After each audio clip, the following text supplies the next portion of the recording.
Hello, I'm David Breeden. I'm the Senior Minister at First Unitarian Society of Minneapolis, a historically humanist congregation, and this is Summertime Coffee and Wisdom.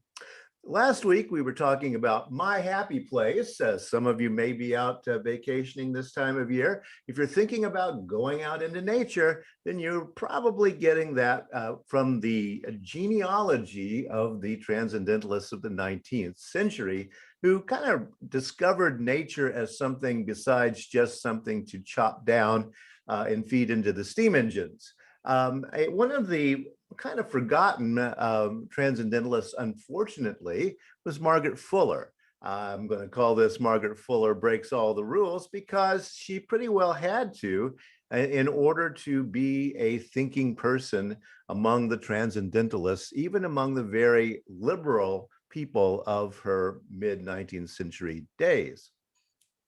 Quick recap, just to say a working definition of transcendentalism is the spiritual unity of all forms of being with God, man, nature, all sharing a universal soul. This is very much in a pantheist idea and very not part of the Unitarian Christian tradition. So these are a group of young people at that time rebelling against the traditions that had been building up, and really starting a movement that leads to all kinds of alternative religious thinking in the United States. Again, thumbnail, human knowledge transcends sensory experience. Of course it does nowadays, we say, but that's because the transcendentalists were talking about it. Previous to that, most philosophers in the Western world had considered us to be born as a tabula rasa, as a blank slate, and then only sense impressions came into our brains to form various kinds of thoughts that we were able to think. But during this time, coming out of Immanuel Kant, the philosopher's ideas, people began to think, well, wait a minute, there may be already something in the human brain. When we're born, we don't know what it is, but somehow it gets there. And maybe this is a key to what nowadays we would call mystical experiences. I mentioned last week kind of Ralph Waldo Emerson's basic kind of takedown of the religion of his day. I like the silent church before the service begins better than any preaching. And that really is kind of the transcendentalist idea in a nutshell. Well, again, one of the most important of the transcendentalists was forgotten for most of the early 20th century after her untimely death in 1850. But Margaret Fuller, born 1810 and died tragically in a ship accident off the shore of Fire Island in 1850. She was a series of firsts. The first woman in the US to edit a major magazine, first woman allowed to use the library at Harvard College, the first US foreign correspondent, and the first US woman war correspondent. She was indeed an embedded war correspondent during the revolution in Italy. So a lot of firsts for this particular human being. You can read Margaret Fuller's work. You can do a lot of research right online. Nowadays, there's quite a bit about her out there. She has been rediscovered as an important figure from the Transcendentalist movement. She said, I now know all the people worth knowing in America, and I find no intellect comparable to my own. Now you'd say, wait a minute. Okay, that's the way those crazy transcendentalists were talking, wasn't it? Well, it was. But the interesting thing is that the men in her life agreed with her. And we're talking about Emerson, we're talking about Thoreau, we're talking about some very important Unitarian thinkers of the day in Boston. And they all agreed that Margaret was indeed the sharpest tack in the box.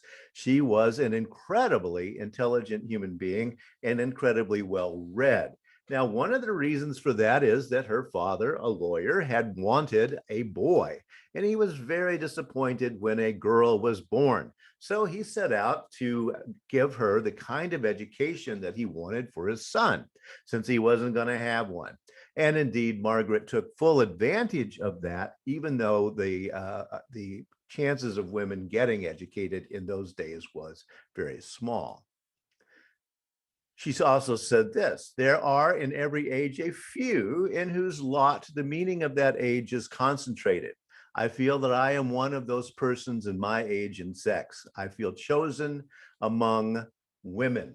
And indeed, she instituted conversations for women in Boston to make up for their lack of educational opportunities. And those conversations were held in a bookstore that's still there today, the Peabody bookstore in Boston, that you can visit, and it is still there. Couldn't find a good picture of the plaque on the Peabody bookstore, but I'll try to read this, even though it's a little bit fuzzy. Elizabeth Peabody, the first female publisher in Boston, maintained a home and business here in the 1840s. Her bookshop was the first in the city to offer works by foreign authors. So you see how all these firsts are going on. And she published the periodical The Dial with Ralph Waldo Emerson. That, by the way, is the literary magazine, philosophical magazine that Margaret Fuller was editing. The shop was a meeting place for transcendentalists and intellectuals, including Bronson Alcott, William Ellery Channing, and Theodore Parker. Journalist Margaret Fuller gave lectures here called Conversations, which were an important part of early American feminist movement. Well, even the bookstore kind of leaves Margaret out a little bit. Actually, she was much more important to the transcendentalist movement and the early feminist movements than that would have us understand. And calling her a journalist is just one of the many things that she was out there doing. Her great book, because again, she dies tragically young, was Woman in the 19th Century. That when that book came out, it was absolutely scandalous, but it sold out immediately, as scandalous books sometimes do. She says this in the book: I have urged on woman independence of man, not that I do not think the sexes mutually needed by one another, but because in woman this fact has led to an excessive devotion, which has cooled love, degraded marriage, and prevented either sex from being what it should be to itself or the other. This is the center of her argument against 19th century gender roles, is that it degrades both sexes by making them fit into these boxes that people are simply not prepared for. If you'd like to read more about this entire group, there's a great book called American Bloomsbury: Louisa May Alcott, Ralph Waldo Emerson, Margaret Fuller, Nathaniel Hawthorne, and Henry David Thoreau: Their Lives, Their Loves, Their Work, by Susan Cheever. Came out in 2007. It's a very good book, looking at how these folks were in the neighborhood and interrelated, and how they fed off each other's ideas.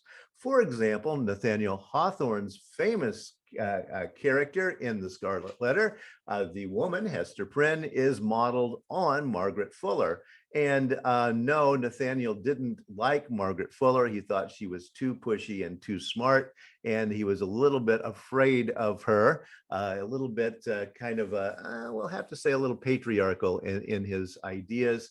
And so the frightening smart women in his life weren't his favorite thing. So he and his wife have a lot of conversations in journals and letters about their kind of nervousness around Margaret Fuller. It's a great little book to read if you want to learn a little more about how this early American group were working together and cooperating and not. There are a couple of good biographies just of Margaret Fuller.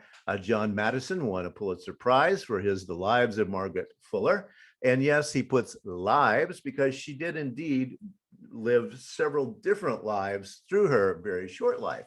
Also, Margaret Fuller by Megan Marshall, A New American Life.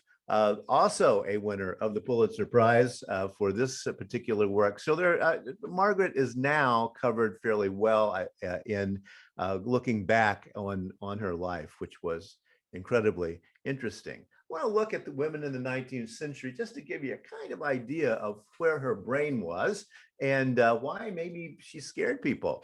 So she says, yet by men in this country, as by the Jews when Moses was leading them to the promised land, everything has been done that inherited depravity could do to hinder the promise of heaven from its fulfillment. The cross, here as elsewhere, has been planted only to be blasphemed by cruelty and fraud. And there you go. You can hear the transcendentalist critique of Christianity. It's nothing like it's supposed to be. It has gotten involved in too much of the institution, traditional stuff, and it's no longer a viable religion. She also says this: here, as elsewhere, the gain of creation consists always in the growth of individual minds, which live and aspire as flowers bloom and birds sing in the midst of morasses, and in the continual development of that thought, the thought of human destiny, which is given to eternity adequately to express, and which ages of failure only seemingly impede. In other words, the march of great minds will always go on. And indeed, this to the message to the women of the 19th century: you may be living in a morass right now, but stay focused, and indeed, we will win out in the end. She was, I would think, nowadays, what we would call a religious naturalist in her transcendentalism. She has this to say in the woman of the 19th century: all around us lies what we neither understand nor use. Our capacities, our instincts for this, our present sphere, are half developed. We don't even half notice the world, in other words. Let us confine ourselves to that till this lesson be learned. Let us be completely natural before we trouble ourselves with the supernatural. I never see any of these things, but I long to get away and lie under a green tree and let the wind blow on me. There is marvel and charm enough in that for me. Classic transcendentalist statement. Let's worry about the supernatural after we have all the answers for the natural world figured out. All I need to do is kick back under a tree, and I have enough of religion. She also had this to say: reverence the highest, have patience with the lowest. Let this day's performance of the meanest duty be thy religion. Are the stars too distant? Pick up the pebble that lies at thy feet, and from it learn the all. We've seen this also in both transcendentalism and in romanticism from the continent, that idea that one little grain of sand contains everything we need to know of the universe. So pick up that pebble, and there it is, and you too can understand the meaning of life. Well, that's Margaret Fuller in a nutshell. We'll talk a little bit more about her on Thursday as I look at some of the more forgotten figures within transcendentalism, but people who are very important to the way Unitarian and transcendental thought changed in the mid-19th century, a change that we are still living with today. Join us on Sunday, 10:30 a.m. Central Time. I'll be talking about art and the mystery. Yep, I think I'll probably be talking about exactly what Margaret Fuller was talking about today, because, yep, that's still very much a part of religious naturalist, humanist, and Unitarian Universalist thinking. Thanks a lot for joining me, and I'll see you on Thursday. Thank you.